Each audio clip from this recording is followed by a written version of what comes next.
What's up, everyone? This is Jesse with Viral Thoughts, and today we're going to be giving a throwback review, Narnia, Lion, the Witch, and the Wardrobe.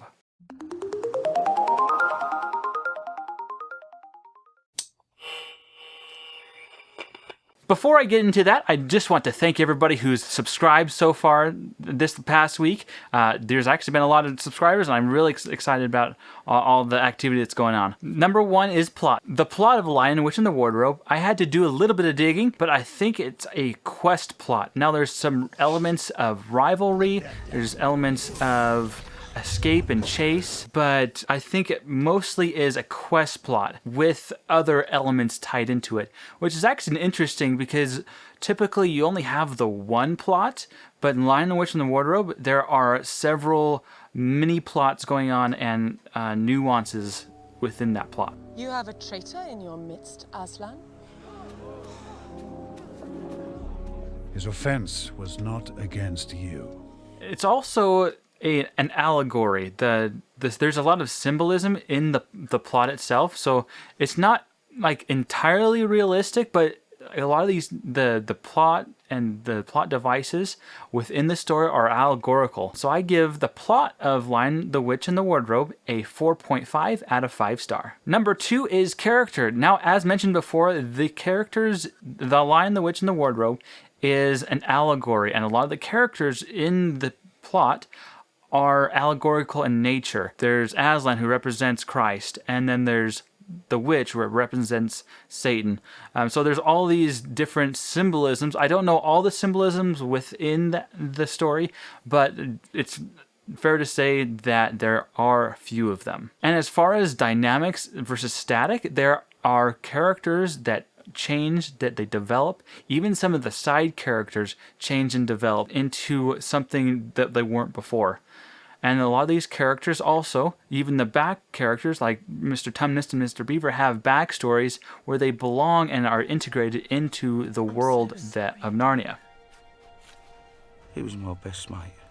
So I give characters a 4.5 out of 5 star. As mentioned in my last week's video, The Moral Power of Stories, the theme of the Lion, the Witch, and the Wardrobe it's a whole story with healing properties. So the theme is that Christ has the power to save us. That it's highly religious, but however, I think this movie is good enough for even people who are non-religious to enjoy this movie. There's also elements of sacrifice and friendship in this movie that also are present. So I give the theme of The Lion, the Witch, and the Wardrobe a 4 out of 5 star. Number 4 is diction. Now, the diction, or the dialogue in this movie, is pretty memorable, I would say. There are several lines from this movie that I find myself repeating to this day. This way, for your num-nums. For Narnia! And for us! And there are several more quotes throughout this movie that are both meaningful and funny. I give the dialogue of The Lion, the Witch, and the Wardrobe a 4 out of 5 star. Number 5 is music and rhythm. Now, let's listen to just a clip of that music right here.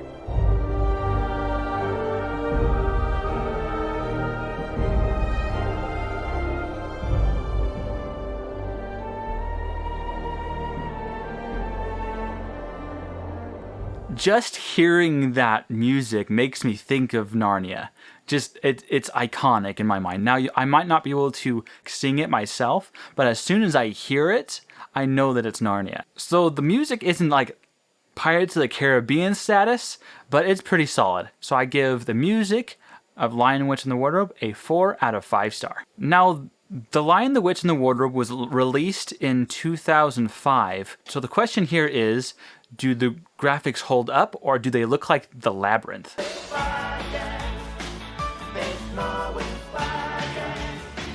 Well, I think they did a good job. So I just watched it this last week. You can kind of tell that it's graphic, but it's really good.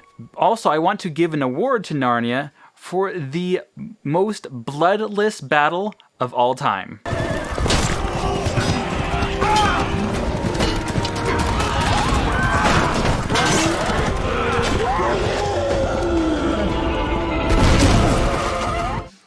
Like, seriously, like, if there was any less blood, like, vampires would starve.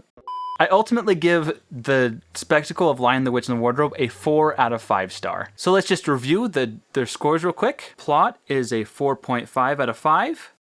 Character is a 4.5 out of 5. Theme is a 4 out of 5. Diction and dialogue is a 4 out of 5. Music and rhythm is a 4 out of 5. Spectacle, 4 out of 5. So the final Jesse score is a 4.5 out of 5 star. This is a solid movie. Go and watch it, go and buy it. I think this movie has the potential to become an eternal family classic. Now, I think it's really unfortunate that the rest of the movies, the following movies, didn't do so well. It's really unfortunate because this is a great series. The books are great, and I would suggest, keep this movie because it's a good standalone movie. And thank you everyone for watching. Subscribe, and we will see you next week, and like this video, and be kind to each other out there. For Narnia! This way for your num-nums.